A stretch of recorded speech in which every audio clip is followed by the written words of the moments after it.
Hello, good morning, good afternoon, good evening, great dear friends and lovers of freedom all over the world. Greet you according to your time zone. This is my cheapest channel.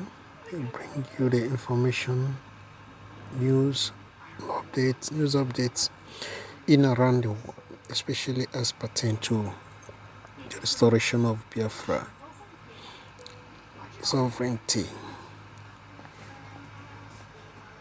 Today, we bring you another exposition. How Ebube Agu militia have been exposed, their evil activities in the south, in our land, Biafra land. How the governors, the politicians are using this Ebube Agu to commit all manners of crimes. At the end, they keep on asking what is doing this, and they're shifting the blames on IPOB ESN. And watch here on this exposition, when you watch this video, you can see how the journalists, because they are compromised, because they're always looking forth, and see how they will link every evil things to the ESN. The man came, and this journalist is aware, but deliberately, you see how he was linking the Ebube Agu this thing to ESN. Ebube Agu ESN. What is Ebube Agu ESN? You see, because they are all compromised. They're always looking for how they will tarnish the image of IPOB and ESN. Sit down, watch the video, and you see how Ebube Agu, the man exposed everything that happens, how Ebube Agu is committing crimes in our land. But the worst about it is that at the end of it all, you see, the man will not tell you that he has forgiven and this, but this is a crime that has been committed, and nobody is not ready to take it up because he wanted to let it be buried, so that he want to move on, that he has forgiven. How can you forgive them? Then what of another people that did? And because he even saying this because God spared his life. If not that, maybe he was able, because of one of the who know him, and then maybe you feel that the God touches his heart, you feel that to spare his life. If he had been killed, they would have been assassinated. Maybe he's this. You see, that kind of a thing. But it's not even now too, although he know that he will not get justice because already they have been sent by the governor, so he's not. But at the end of the day, he's not telling you he has forgiven anybody, he's not having any grudges, this and that. Let's move on. All their attention is just to make sure that they hold election in order to validate Nigeria once again. But we, as we have put our standard, we stand on the word no election, Biafra or Biafra, nothing more, nothing less. We must get our nation. We show them that we stand on the word Biafra. We are not going to validate Nigeria anymore. Watch the video, like, share, and subscribe to our channel. Thank you. At the beginning of this program, we actually told you that Honorable Linus Okorie will be telling us and giving us detail of what happened when he was in captivity of those who captured him, whether in the dungeon of Ebube Agu, as many of our guests who came before now told us that there is a torture house in Ebonyi State, owned or controlled by the Eastern Security Outfit, Ebube Agu, and we'll have to hear all that today. But let's quickly tell you, Honorable Linus Okorie, thank you so much for joining us. Thank you. Good evening, Nigerians. Yes. Yeah, let's begin from when they said you were kidnapped. Was there any time they kidnapped you? I was abducted on the 16th of October at 11 a.m. precisely by a team of Ebube Agu militia operatives that was personally led by one Panchrist Eze. He's called Power. He's the special assistant to the governor on internal security. That's the official position. And what happened was like a movie, but actually Gestapo style. I was driving that early morning, and I saw a checkpoint, purportedly a checkpoint that looked like a normal security checkpoint. And a vehicle was parked just like the policemen would do, and they were not in any uniform, but this black type of T-shirt, which you see operating for some police groups wear. And somebody approached me and said, can we check your boot? I mean, that was normal. I was driving myself all alone, opened the boot. After I opened the boot, for a truck, you know how to open the boot of a truck is? After checking the boot, I said, is that okay? He said, yes, okay. Can I go? He said, no. He was holding an AK-47 rifle, similar to what the police carry. He pointed me towards where the vehicle was parked by the side. I said, I should go this way. I said, why should I go that way? He said, I should go that way, that there is a drug allegation against me. I said, drug allegation, how? He said, yeah, that I own one premises called City Hub in Abakaliki. It's an entertainment spot. He said some people were arrested in City Hub who were in some detention place itself, and they are mentioned. I said, I've been away from Ebonyi for 3 months. I just came back last night. How? Anyway, while we're doing this, the people who were by that vehicle cocked their guns. I said, God, let's fire him. It was then I saw it was pump action gun that those were carrying. Only him was carrying an AK-47. And I said, oh, Ebube Agu, because that's what they carry. As I was still asking him questions, 3 other vehicles, these were Sienna buses, came. Each of them was occupied by at least 6 persons carrying those pump action rifles. I was saying I should go. He said, at that point, he said, Honorable, I know you. The person, I couldn't recognize you. I never met him in person before. But at that point, he was telling me, please go, let nobody injure you. I visioned his face when Chief Kanwaba was, so I was very active in campaigning for him. So I said, okay, this is this SA. So please go, I know you. Let nobody injure you. We were discussing 2 other Hiluxes, this type, innocent type, with the back built like the police type, came in more. You know, there were more than 30 operatives, all carrying guns and all pointing at me at the same time. So I saw the danger. I walked into that vehicle. They sequestered me both sides. One of them hit at me. He said, no, don't touch him. Don't touch him. And I said, my truck is there. Are you leaving my vehicle here? I have money there. I have my phones and I have some personal effects. He said, okay, where's my key? I gave him my car key. He went in there. He sent somebody. They brought the money that was there, my phones and the few things that were all there. He said, yeah, that's them. He wanted to give them to me. He said, no. He held them back and entered the front of the vehicle, gave one other person my car key. They drove and we drove off. If you said somebody had accused me of drug, right opposite the old government house where they drove me into is the state police headquarters. I was hoping that they would drive me to the police headquarters where probably those people who had accused me are in the police cell. But they drove me into the old government house, drove into where it's known to be their office. Before they sat me down, gave me a seat in front of their building. And the man who was their leader, the pancrist, the SA to the Governor of Internal Security, asked me, yes, Honorable, some people are in our cell.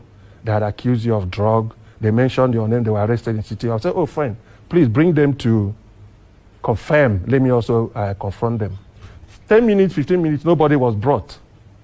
He walked away, made phone calls. It's a large car park in front of their building. He went, made phone calls, came back. I mean, he was answering calls and going.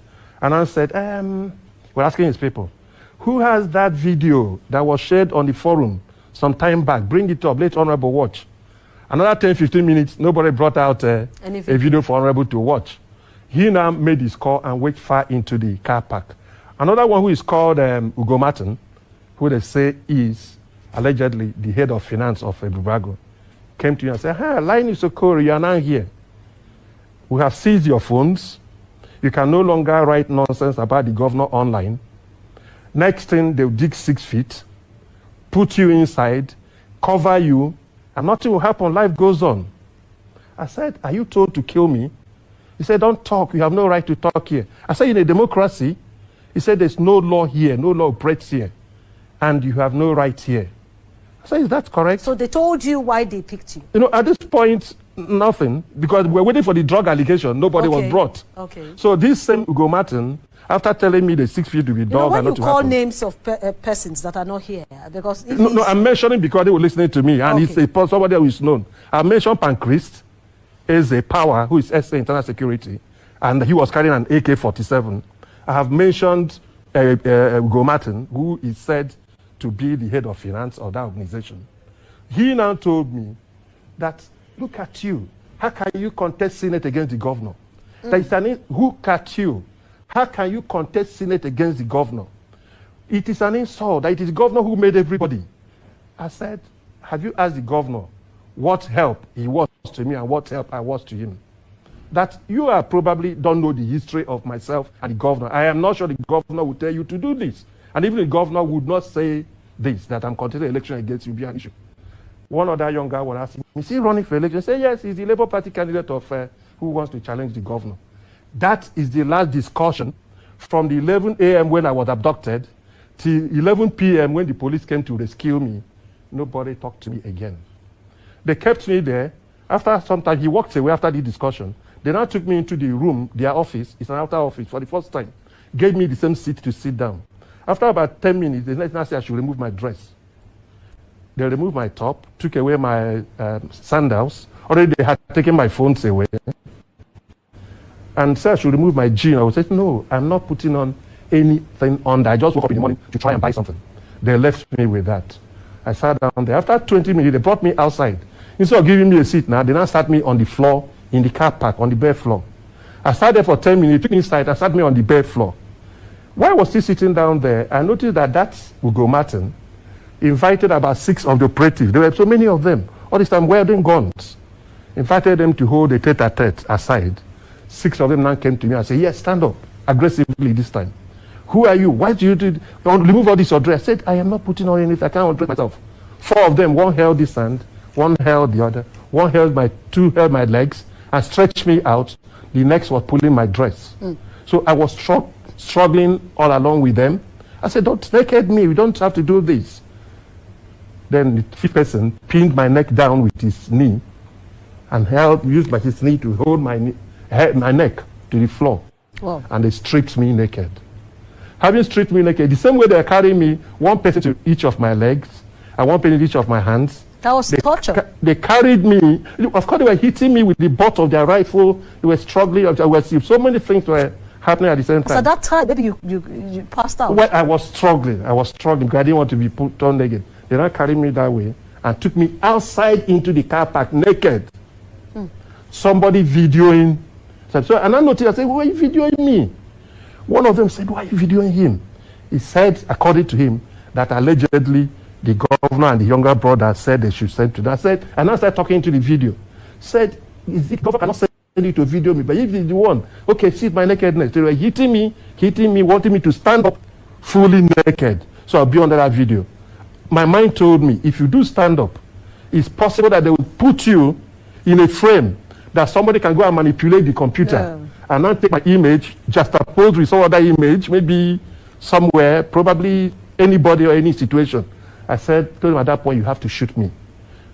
At this point, there were 12 guns around me. 3 of them were AK-47, 9 with pump action. Because I was struggling and looking around. All this they did was because you came out to contest election. Against that's the governor. All because against the governor. That's according to Hugo Martins, who is known.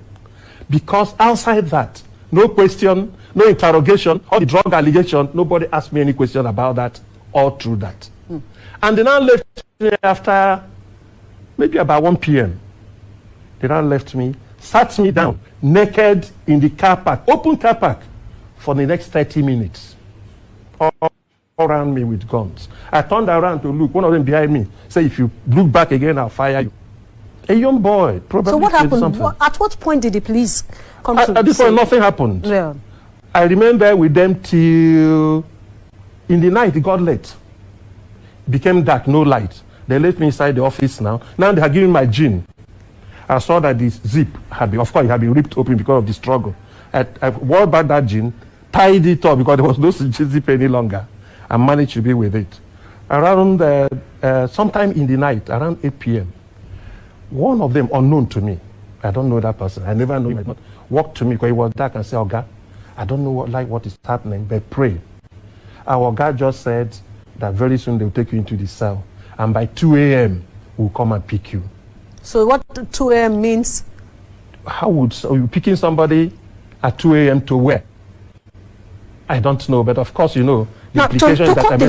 But finally, what now transpired was that I didn't know that all this while an uproar had gone out, because all my struggle was how to pass information where I was. I begged the people on duty, even I had 250,000, the money they saw.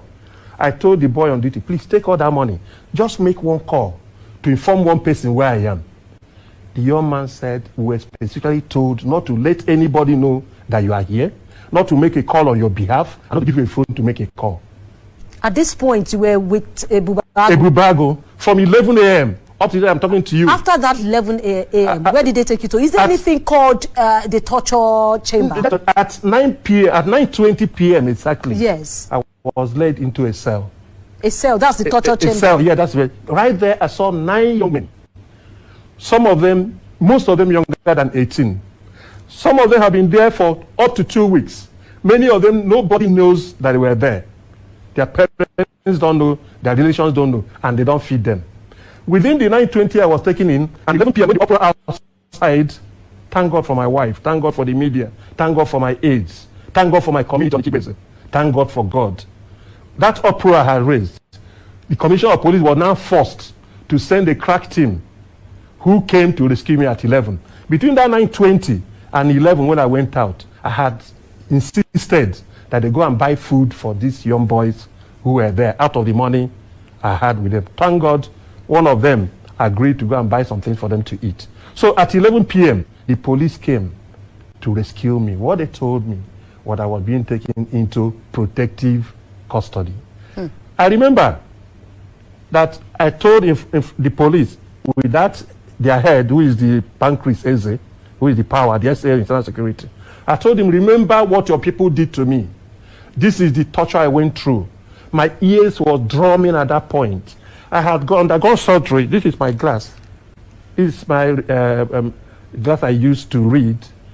When I got there, when I saw they started beating me, I told them, please, I've had surgery in my 2 eyes. Please don't. At that point, they started slapping my eyes consistently, hitting me. As I speak, this document here, inside there is the report, the reference I was sent because of my eardrum, tympanic membrane, what they call it, which had been torn.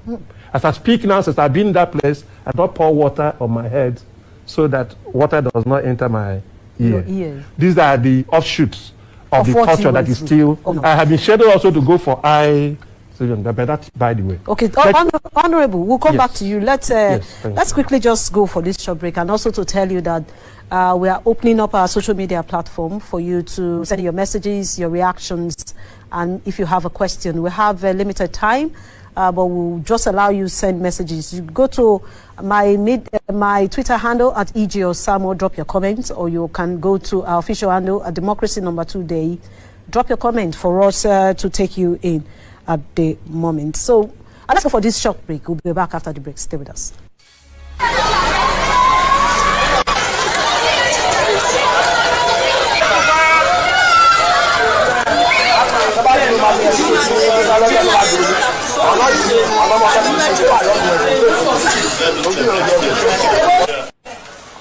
Your road is not here.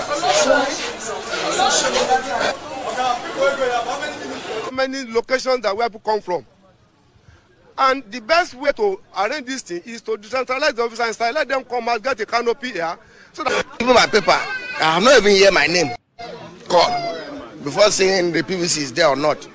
I'm still waiting. When they call, they say we should wait. So we should wait as we are waiting. Nigeria is a coma. It's in coma. What happened? Inside coma now. What happened? Yes, because first of all, 12, we are here now. They say PVC is not yet ready. They give us another story. That's what makes Nigeria is in coma.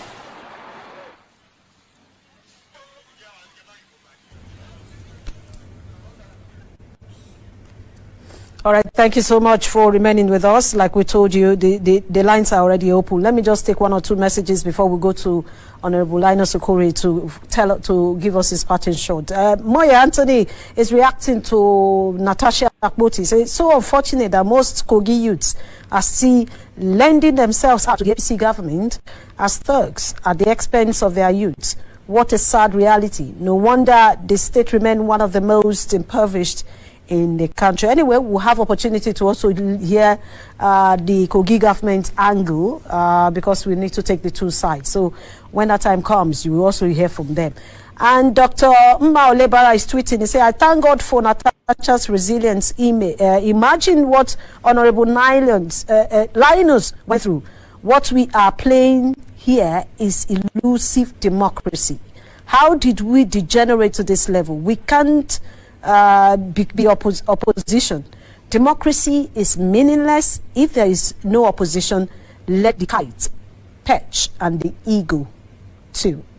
And still going on, let's quickly just hear from you. You see, now that you've gone through all this, the case is still in court, isn't it? No. It's been discharged. The state government withdrew the I was going to come to that actually. Okay. Suddenly, I was taken to the police. The next morning, I expected the police, okay, sorry, what happened and so on. They rather brought old petitions that had been dropped by state government against me, which said I was writing against the state, criticizing the state government in January and February and March. And I had gone to Federal High Court Abuja and got a judgment. In fact, the government was told to pay me 60 million naira, which had not even been paid. They brought it against me. I said, oh no, this is already overtaken by event. I have a judgment against it. So there was nothing to charge me for. They didn't ask me what happened. I insisted they should take questions and take statement from me. I said no until I bring. So all those allegations of drug and all that. Yeah. So suddenly, nothing. The police now kept me that Monday. On Tuesday at about 4 p.m., they took me to court. Suddenly, standing in the dock, I heard I was being charged for murder. For murder. Not drug, not insulting the governor, but I was now being charged for murder. Nobody questioned me. Nobody asked me. Even the police, unfortunately, that issued a statement against me that I was being accused of drug, did not even confront me with one allegation of drug, but I was not charged for murder. So in all of this, I was sentenced to 45 days. How did it end? The government decided to withdraw the charges. Yes, I had taken them to Federal High Court seeking enforcement of my rights.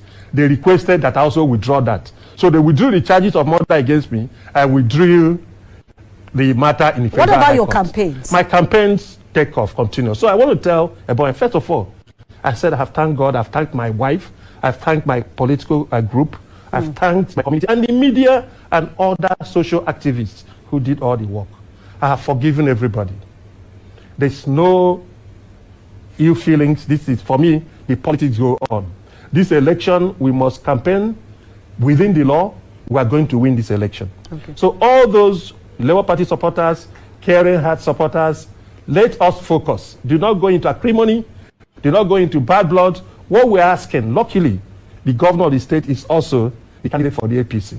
So he wears two caps now. As a governor candidate, he needs to campaign to win his election if he can, but I believe I'll beat him because the people will support me. All right. But he has a responsibility to provide a level playing field. Let there be peace in Ebonyi and let there be peace across the constituencies so that people will be alive to cast their vote freely and then also enjoy the benefit of the Thank you so much. Linus Okore is a candidate in Ebonyi State. What's the senatorial district? Ebonyi South Senatorial District. 1 second, please. Let me confirm to the Nigerians.